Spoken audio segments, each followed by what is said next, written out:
Bill Bedell, my guest today, is a biologist who has figured out how the leopard got its spots. He is also the first ever investor in a regulation crowdfunded real estate deal, an as yet undisputed claim to fame. Welcome to the National Real Estate Forum podcast, episode 210. Thank you for joining me today. I am Dr. Adam Gower, and this is the Crowdfund project at nreforum.org, where developers, investors, and industry leaders share insights that you can use to raise capital, build wealth, and earn passive income from crowdfunded real estate deals.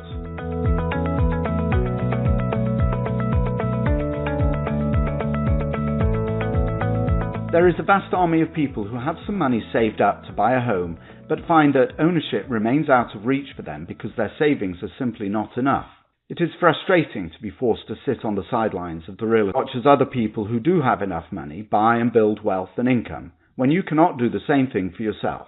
The gap between those who do own real estate and who benefit from it, and those who do not, creates huge economic and political divides here in America. It is a reintroduction of the class system, where you have the landed gentry at the upper end getting richer, and the masses on the other end not getting richer. The real estate asset price inflation that has occurred over the last 10 years has completely bypassed an enormous disgruntled proportion of the population. Ownership of land and property, the single largest asset class in America by far, is the dividing line between the rich and the poor. This idea of the haves and the have-nots, or the 1%, is a common theme underpinning virtually all political debate, from taxes to healthcare to jobs.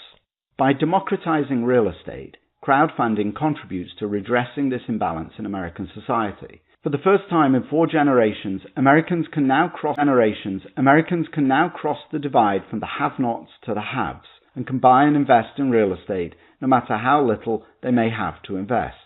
My guest today, Bill Bedell, puts it this way. He sees his $500 investment in someone else's single-family home development as his down payment on a $2,500 home.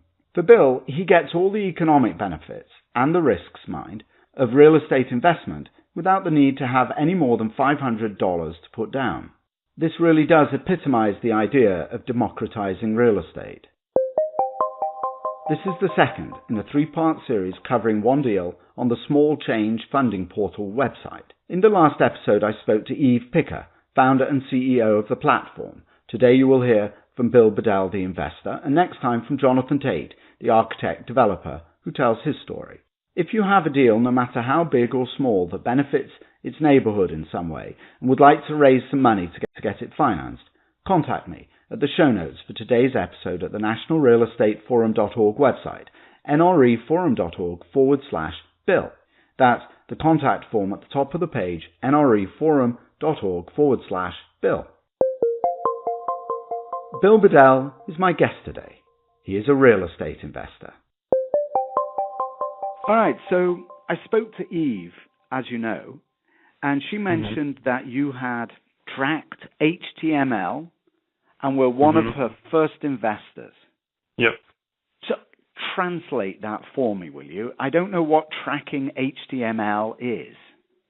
Okay, so they had, on the website, they had a list of all their currently ongoing projects, and they updated it with basically what the type of project was. Was it open to accredited investors and non-accredited investors, and what the progress was and how much they'd raised. So I basically just had under the page change. Anytime there was an update, I would know about it. So I was looking for the minute that a project that was aimed at non-accredited investors went online.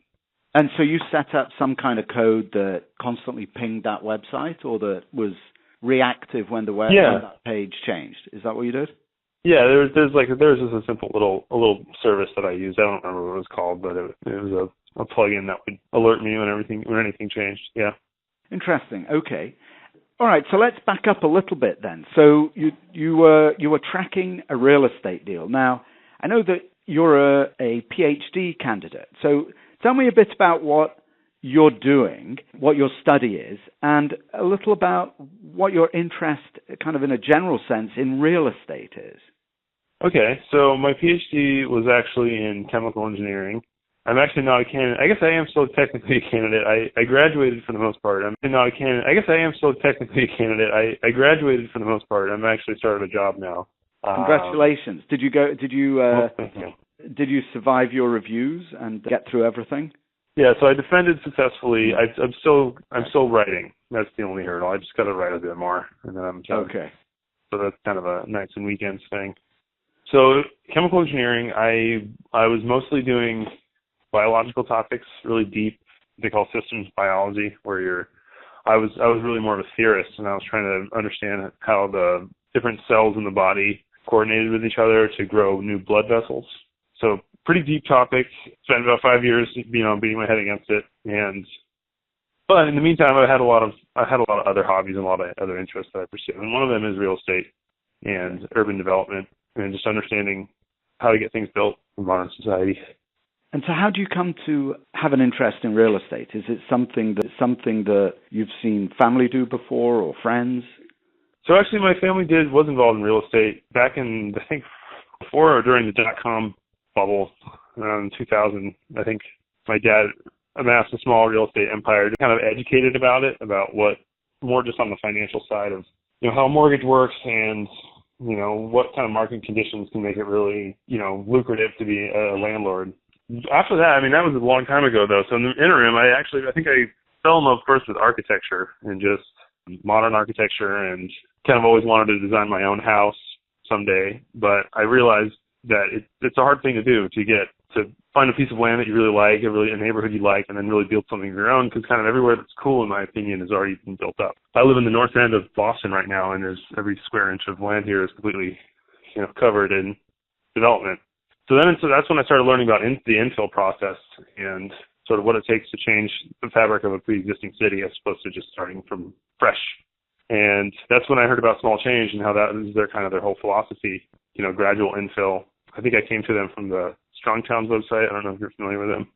No, I'm not. From what? Strong Town home site website? Strongtowns.org. So it's this kind of almost a think tank about how to balance budgets of municipalities, particularly in the U.S., in smaller cities and small towns.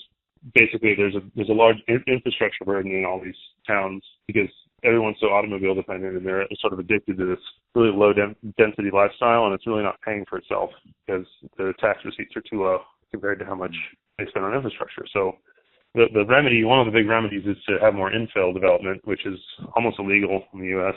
And I think Eve has a really important piece of the puzzle of how to do that, which is the financing side. So let me ask you then, because there's quite a difference between wanting to buy a house for yourself and either build it or renovate it, and investing in somebody else's deal, which is what you ended up doing. So how did you bridge that gap? What's driving that inspiration, if you like, or that motivation? Well, I think that just the whole idea of infill, whether it's me or someone else doing it, is sort of an underappreciated economic opportunity. And so I just got my first job. I'm just out of school. I don't really have a lot of money. And it's kind of absurd to think that I would be funding my own real estate deals unless I was in the business and I was, a real estate developer by trade, which I'm not. So I saw this as a way of, one, to make a little bit of money based on what I think is my sort of armchair understanding of how valuable infill can be. And two, I think it's a good chance to learn a lot about the infill process. I hope, and so far I've been vindicated that small change, in particular the architect developer, Jonathan Tate, have been very good about filling us in with what the plans are, what are the different legal things that he has to do, financing mechanisms. So it's actually an educational opportunity for me too. Interesting. So is the primary motive kind of a social conscience to do buildings? Oh, absolutely. Explain that a little to me. Does that trump, if you pardon the expression, does that trump getting a good return? Yeah, if I just wanted to get a good return on my investment, I could have picked up a real estate REIT, and they would have went out and built greenfield houses in Arizona or somewhere. It's just, to me, there's nothing interesting about it. And if I want to make money, there are ways to do it. Put it on the stock market. So this for me was really about the project and the almost aesthetics of, I want to see more stuff like this built. I don't know if you've looked at the project closely, but there's these beautiful 2 little houses, and I would love to. I wish there were more like that for me to purchase more starter homes for me, maybe in a few years that I'd like to buy. So if I can help Jonathan prove that model, that'd be in my own self-interest in a way. Well, so go ahead and describe the projects to me. I have seen them, but go ahead and what it is that you like about them, both aesthetically but also financially. So aesthetically, I just think they're nice. They have a nice mix of being modern, but also really aware of the context that they're being built in. Which is what, Bill? It's in New Orleans. It's in the South. It's in an area it's in the swamp. And, if you really want to learn about the context, you should ask the architect because he's kind of an academic on it. But I don't know that I fully grasp it, but I know that he's made an earnest effort. That's just sort of the aesthetic context, the sort of vernacular that he's fitting into. And there's also the fact that it's a transit-connected neighborhood. It's one it's in New Orleans, but it's very economically vibrant. This is an area that was, I think, just barely touched by the floods during Hurricane Katrina. So it's kind of always being rebuilt, and this is seems like a cost-effective and high-quality way to do it. So I'm happy to participate, especially since they're going to be sold below market value. So I'm helping out a family in need. So you made a few comments there that I'd like to probe, if you don't mind. One, that it's in a good area that has, in my words, strong market fundamentals and below value and various other market-related ideas. But you're in Boston. How did you figure out a market that is thousands of miles away from you? I did my homework, I guess. I went on real estate like Zillow and look at what's available on the market right now and what that has to do with proximity to transit and jobs and there's just the form of the neighborhood there. Everything there is, you can't really find a single family home in this area. Everything is kind of a duplex or a mansion. I guess you can't find a single family home in this neighborhood if you're willing to spend a few $1 million, but just something that really fits in this niche of being detached, high quality construction and small, but still something that a family could be into. I think is cool. Most cities don't have that, especially not this neighborhood. And was this an area that somehow resonated for you because you've seen similar neighborhoods in places that you do know? It's hard to say. So I'm from Portland, Oregon, and it's also a really hot real estate market. And I don't know. I haven't really seen a lot of construction like this at all, actually. It reminds me a bit of accessory dwelling unit or granny flats. Yes. Where someone has a house with a large yard, so they'll just build another small house on it. And it has that same kind of feel to you, does it, this deal? Yeah, just real tight-knit, fine-grained, the benefits of having a small place like an apartment, but while being detached and, not a rental. It's equity. You can own it. So that's such a cool thing that doesn't exist in most of this. I thought, can't lose. So what is the financial motivation on this particular deal? How does that look? What are the basic economics of the deal? The basic economics are that we're basically helping the developer put together a down payment for a loan. And so I think the loan is, I think he raised somewhere in the neighborhood of, he raised about $90,000. I think he put down about $20,000 of his own money. So in the realm of $100,000 right now, and they're going to use that as a down payment for about $500,000 construction loans. And then they're going to sell that. And hopefully, I don't have the exact numbers on hand, but I think I'm looking at, once you get through all the different sort of tranches of when we actually get our money, I'm thinking there's going to be somewhere in the realm of 10% return. Okay, a 10% annual return or a 10% overall return? 10% overall, and it's going to take around a year, give or take, so maybe a bit longer. So it's comparable to what I would get on the stock market, but it's comparable to what I would get on the stock market, but way more fun. And during the period of construction, you found so far that Jonathan Tate has been open and informative about the process. What kinds of things are you learning, Bill? Most of what I was learning was before I really signed up for it. It was just the documents that were openly available. Really, I don't really have a strong sense of what it costs to build just construction.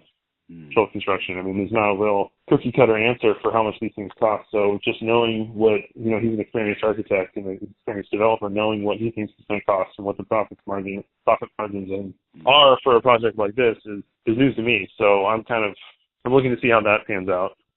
Also the rhythm of when you have to raise money and how much, and yeah, I don't know, that sort of stuff. He has not gotten too much in the nitty gritty of like building permits and stuff. So that's still sort of a question. So that's still sort of a question mark for me is what that process is like, but it's probably pretty boring, but something I'd like to learn eventually is just what are the actual mechanical steps that you have to take to do infill. Getting the permits. I can tell you exactly what it's like. It's like banging your head against a wall. Yeah, it feels fantastic when you stop. Yeah, so I'm not surprised if he's not going to share too much on that front. If you have a deal that you would like to raise money for, please contact me using the form at the top of the show notes page for today's episode at the National Real Estate Forum.org website, nreforum.org/Bill. I will try to get back to you as soon as I can. All right, so here you are in Boston, and you are investing in a deal in New Orleans through a website somewhere else. Yep. How did you gain comfort to wire money? Because it sounds so remote, doesn't it? Here's a website. It is a bit remote. And a developer, guy who you like, and you've described confidence in him, but how do you know? Right? At the end of the day, he's not sitting in Brazil. Like, well, he might be in Brazil. I don't really care where he is as long as the work gets done. Right. So go on, tell me seriously though, what was it? Something about this process of investing through an online website with a developer you'd never met in New Orleans. There was something about this process that was just felt right. Can you describe what the different elements were and how you got there? Well, I think a lot of it's, I think the foundation of the credibility came from Eve and the fact that she's sort of a thought leader in this space and, she's a very prolific writer, if this is someone who's out to scam me out of $500, I think she's being very, if this is someone who's out to scam me out of $500, I think she's being very inefficient about it. And from that, I think, Jonathan Tate has a very established practice, and assuming that that's actually who I'm dealing with, then I have no worries there. I think he's already built units just like this and even more complex multifamily housing in the same neighborhood that is a similar form. So I don't know. At the end of the day, it really was just about ethos. I was swayed. I went with my gut ultimately, but. And you were the first investor. I think Eve told me you were the first investor on this deal, or possibly the first investor she had. I'm not sure. Huh? Yeah, and that makes me the first non-millionaire to invest in this or any deal on her website, which actually makes me the first non-accredited investor for a real estate crowdfunding deal in the U.S. You should get a plaque for that. I deserve a plaque. I deserve a plaque. I agree. One of those things that they put on the side of houses, in London. So-and-so lived here. It's a pretty obscure thing to claim, but I think I really do hold that title. Well, I'm not sure. I think that's quite. I don't think that's obscure at all. I think that's a claim to fame. All right. So, of course, it begs the question: you were the first, and presumably, therefore, by definition, this was the first deal you invested in. Have you invested in any others? Well, there haven't been any others, to my knowledge. Certainly not on her website, not for the non-accredited side. I don't know of any other websites that really have anywhere near the same degree of credibility in my mind that are offering actual Title III regulation crowdfunding for non-accredited investors. A lot of places, they sell you REITs that are sort of dressed up to look like they're crowdfunding, but they're not. They're just, base transparency or any, control over what you're funding. So, I'm waiting for the next one. Hopefully, I'll have enough scraped by that I can invest in every single one that comes my way as long as it looks as high quality as the first one. Do you know any other people that have invested in this or other crowdfunded real estate sites or deals? No, I don't. Well, from a bigger picture perspective, how would you describe this to somebody who really had no idea what you did and what crowdfunding real estate is?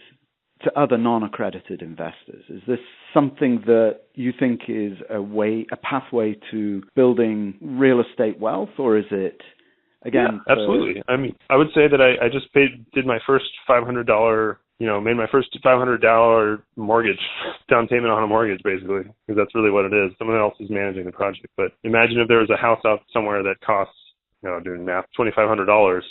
I basically just abolished. I'm waiting for the sale to go through. That's an interesting perspective. Yeah. So if you could find more deals, you would invest in them. If once one of your inventions is patented and sold to Merck, you will continue to invest in crowdfund real estate deals, or do you think it's something Absolutely, that you like yeah. over actually developing your own deals or buying homes like your father did and owning and operating them yourself?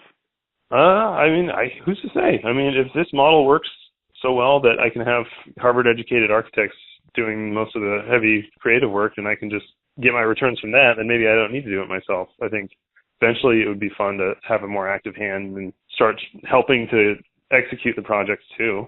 We'll see. Depends on how much Merck pays me, I guess. Exactly right. Are there any thoughts that you have for where the industry might be headed? This is the first deal, and you've seen one, and you liked it. Kind of longer term, bigger picture view of how the world is changing. I notice on your website that you have some fairly high degree sophistication in tech, and this is clearly an intersection of tech and real estate. So, with both of those things in mind, where do you think the opportunities are for crowdfunded real estate? Well, I think the biggest opportunities, I think crowdfunding is great, and I think that's what Eve realized was that there was a space to kickstart, to borrow the metaphor from the original big crowdfunding website, to kickstart some projects that were not traditionally attractive to banks, and to use crowdfunding as a way to show that they were viable, and as sort of a line of evidence that there's real enthusiasm behind this type of development. I think the real big change is going to happen when banks take it upon themselves to recognize the importance and the financial viability of infill development, and not just when you say you're buying an REIT, not just putting that towards greenfield tract house development out in the suburbs. So if banks can change how they think about this kind of stuff, then the world can change. So that's what I'd like to see happen. I think that the goal of, if I was going to really change the world, I would start a bank that recognizes infill and can value it properly. I see. So it really is a social approach, right? It's as much as making money, it is about doing good for the community that you're in. Yeah, I'm an urbanist. I think this is how people should live. You should either live, in a dense urban area or on a farm, and there's really nothing in between. Kind of an extremist in that. No sprawl. No sprawl. All right. Well, Bill, it's been really a pleasure talking to you. Are there any other thoughts about this? Apparently fairly, it's a contradiction to say fairly unique, but you are unique in that you are the first to have invested. Any other thoughts that you have in general about crowdfunding real estate? Not really. Maybe ask me again in a year when this thing is all wrapped up. But so far it's just, let's wait and see how it goes. Very nice. Well, I'm really grateful to you. I know that you're not feeling well. So I'm particularly grateful. Have a nice chat with you. Yeah, it's really nice of you. And just as a side note, I am actually speaking to Jonathan this afternoon. Oh, wonderful! I haven't actually spoken with him. Really? I was going to ask you, do you feel like you have some kind of connection with him? I mean, in the sense of that he communicates with you and presumably with other investors in a way that was unexpected for you, that you would not get if you invested in a REIT, in an REIT, for example. Oh, yeah, no, undoubtedly. He writes emails to the backers. I'm expecting more. I think we've only gotten one sort of post-launch update, but there'll be more. And if I didn't recognize sort of his vision for what's going to happen in New Orleans, and if I didn't recognize sort of his vision for what's going to happen in New Orleans and potentially in cities around the country, then I wouldn't be nearly as excited, and I wouldn't have been so gung-ho about jumping on right away. You would never get that from REIT. Bill has some really interesting perspectives on his real estate investment. He sees his $500 investment as the down payment on a $2,500 home. He values the opportunity to be able to invest in a deal that is being designed and developed by a Harvard-educated architect. And while he wants to make money on his investment, like all of us, he also delights in knowing that what he is in part financing is a deal that will create social good and will build community. Bill is very fortunate to be able to do this because his parents' generation could not, and neither could their parents. By taking advantage of his newfound right to invest in real estate despite not being a millionaire, Bill is the first person in America to step into the world of the Wampidoo. In the next episode, the last of this mini-series of 3, I speak to Jonathan Tate, the architect-developer in whose deal Bill invested, and that was listed on Eve Picker's Small Change website, my last guest. If you find these podcasts of interest and would like to know more about real estate crowdfunding, please let me know at the National Real Estate Forum.org website, nreforum.org/contact. I would love to hear from you. Be sure to let me know if you need help raising capital for a deal, or if you are an investor looking for something to invest in. I would be happy to show you how you can do either or both. Thanks again for tuning in, and thank you also to real estate investor Bill Bedell for sharing your time with me today.